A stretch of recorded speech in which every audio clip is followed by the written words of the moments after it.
It's a really strange time to be making music as an independent artist.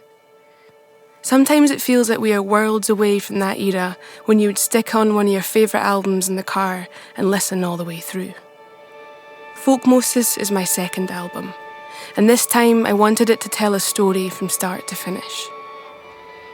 I started working on FOLKMOSIS some years ago now, but really it's a story that's been writing itself since before I could speak.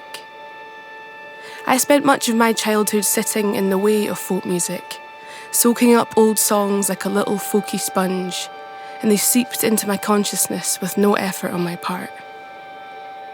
But I've always found belonging to one particular genre an interesting concept. Like most artists I know, my sphere of listening is so much broader than what I have labelled on my website. Told in 3 acts, FOLKMOSIS is not confined to one genre. It bends and twists and shape-shifts in sound. Act 1 is rooted in the traditional world, like the classic folk songs I grew up listening to.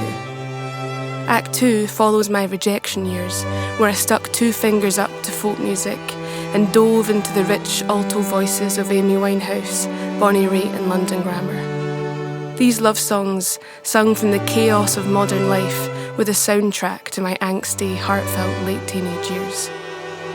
Act 3 is my coming of age, my coming home to the songs and sounds of Scotland as a now grown woman.